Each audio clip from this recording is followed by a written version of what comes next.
Hey there everybody, it's Mark Crowley. I'm back with a message to my subscribers video, just to sort of let you know what this is that you're looking at. I'm getting to work on Brody's Ghost Book 5, and at one point in the book there's going to be a double-page spread that shows this aerial view. And so I'm going to keep working on this as I answer some of your wonderful questions.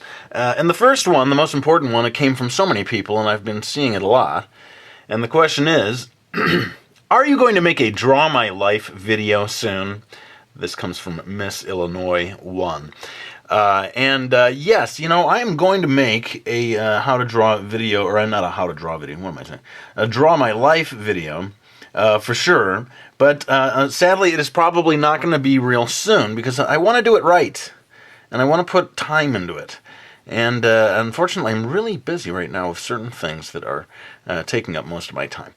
So it is going to happen. Please be patient. And the extra time that I take with it will make it into, hopefully, something really special. So, thanks again. It is a very cool thing. I've been watching the ones that other people have done, and it's a very cool concept, and I just want to make sure that, you know, I do it in my own way, and, you know, maybe give it something a little extra. So, next question. Which way do you like to live, your way or your Japanese wife's way? This is from Yasmin Mossad, and I love that question. My way or my Japanese wife's way? We flip a coin, and then we decide at the beginning of every day. No, actually, it's a good question, because we do indeed blend both of these lifestyles. You know, my wife is Japanese. We live in the United States, and but within this home, there are a lot of aspects of our lifestyle that are quite Japanese. One of them is that a lot of Japanese is spoken in the house. My daughter and son both learned Japanese as their first language, and so they speak to their mother mainly in Japanese, and then speak to me in English. So we get to have a very bilingual thing going on in the household. And then other aspects, you know, there's sort of like bathing at night rather than having a shower in the morning. That's a Japanese custom that we've kind of adopted. Of course, taking the shoes off before you come in the house, but I think a lot of households do that. That's not uniquely Japanese anymore. Certainly the food, we're eating a lot of Japanese food, although not exclusively Japanese food. We sort of go back and forth. So, you know, it really is a blend. I'm trying to think if there's any other sort of interesting aspects of what makes our life more Japanese than other people. You know, maybe it's just a matter of when we have get-togethers, social get-togethers, and Miki's friends come over, and they're all Japanese, and they're serving Japanese food, and we're listening to Japanese pop music, and there are times when you could almost swear you're in Japan, you know, while we're inside my house. So let's go ahead and move on to the next question. This one comes from Joel Williams. Are you friends with any famous illustrators or comic book artists? Have you met anyone famous? You know, really maybe the most famous person that I've ever met by way of my connection to comics was Matt Groening, the creator of The Simpsons. And I don't know, I wonder if I've told this story already. I hope I haven't. Forgive me if I'm repeating myself. But I was at the San Diego Comic-Con back in the late 90s, and you know, this is Matt Groening himself came up to me. You know, I was sitting at the table, you know, for promoting myself at the Comic-Con. And he came up, he was just sort of strolling the floor, and he said, "Hi, I'm Matt Groening." I was like, "Matt Groening?" And he showed his tag. He had his name tag pinned backwards so that people wouldn't actually see it, and he would flip it around just to reveal to people when he wanted to his secret identity, so that he wouldn't be accosted by people all over the place. So, and he actually said that he admired my comic book series, the Akiko series, and boy, that was amazing to me that he had even heard of the books, much less actually read them. So, yeah, I think Matt Groening is maybe the number one. Those of you who know Mad Magazine, you may know the name Sergio Aragonés, who I have met. Jeff Smith, the creator of Bone. Back in the 90s, I was in fairly regular contact with him, and we had this thing called the Trilogy Tour, in which a bunch of different comic book creators joined together to, present ourselves at the convention together. And but I think really maybe Matt Groening is the biggest name out of all the people that I've met. Let's see here. Number 4. Do you prepare what you're going to say in your video drawing? That question comes from Elmoobd3. And I've paired this with another question. Do you really draw and talk at the same time? That one comes from Rockman Labs. And I feel like those two questions kind of go together. Do I prepare what I'm going to say in my videos? Not really. I may think a little bit about certain points that I want to teach and how I'm going to go about teaching them, but it really is on the fly every time I sit down to do one of these videos. And the second one, very important to me, do I really draw and talk at the same time? Yes. I really feel that there's an interesting quality to someone who's talking while drawing that is absent when you just film the drawing separately and then you add the audio track later on. Because, I don't know, it's just like in terms of suddenly I want to make a point with my hand, like right now. And I just want to tell you guys, now it's becoming ridiculous, but I think you know what I mean. If you've ever watched one of these how to draw videos where it's all recorded later on, you can kind of tell, right? Can't you? There's something different about live conversation like this. And I'm a big fan. Like, I listen to a lot of podcasts and stuff. I'm a real big fan of live, unscripted conversation.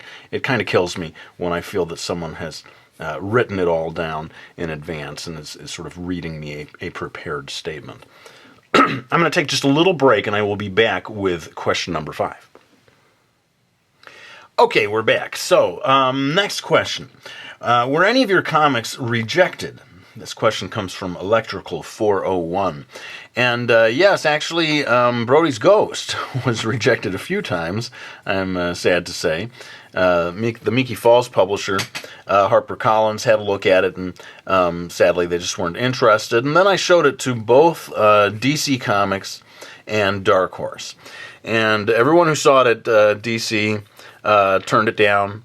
And at first, everyone who'd seen it at Dark Horse also turned it down. But one last person, it was almost like a Hollywood movie or something, one last person said, "Hey, Mark, I know this one editor who's open to, looking for new projects. Do you mind?" I'll never forget. They said, "Do you mind if I show Brody's Ghost to him?" And I was like, "Not at all. Please go show it to him." And yes, happily, he proved to be the one editor who liked it and wanted to work on it. I mean, I don't want to say he's the only one who liked it. I think a lot of them liked it, but they couldn't fit into their schedule, or they didn't feel like they were the right person for the job. So it was a bit of a nail biter all the way down to the end, and finally, happily, Dark Horse took the bait and rolled the dice. And how many other cliches can I throw into this sentence? Let's move on to the next question. Question number 6. In almost all your videos, you talk about Prismacolor pencils, which are very expensive outside the United States. There must be others we can use, surely.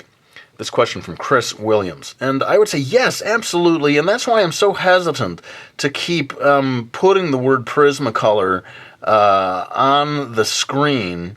I don't want you all to get the idea that I think you should, blow a lot of money trying to get that particular pencil. I don't think it's necessary.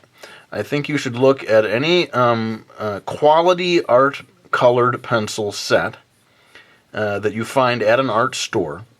Pull out the black pencil and use it as kind of like an inking pencil if you like the look that I'm achieving by way of that Prismacolor. I honestly feel that any number of companies are producing good quality colored pencils. There's no reason, especially if you live outside the United States, there's no reason for you to go to, a lot of expense and trouble thinking that you need that pencil. I really don't think you need that particular pencil. Okay, boy, I've just beaten that point into the ground.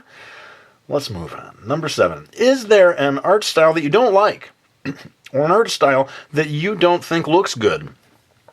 That's a good question, and I may get myself into trouble by actually naming an art style that I'm not particularly fond of. The style that I don't like a whole lot is what I would call, and this may not apply nowadays, but there was a time when I would say that Cartoon Network and some of these other channels had a sort of a house style of cartooning that involved these very thick black outlines on hyper exaggerated characters. And it all looked the same to me, and it didn't look all that great to me either. And I was always kind of puzzled that that had become the default style and that there wasn't more variation. I guess I would give as an example, and I don't think it is Cartoon Network, but that, what do you call it? Fairly Odd Parents. That's sort of typical of the style that I'm talking about. Very exaggerated, very bold, black, thick lines, and just doesn't really do anything for me visually. Now there's some funny jokes in that series, and I mean the pace is a little manic for me, I must say. It's very very loud, isn't it? The Fairly Odd Parents. But in any case, that's a style that I'm not too crazy about. But generally, any style that you name, I can find some version of it that I enjoy.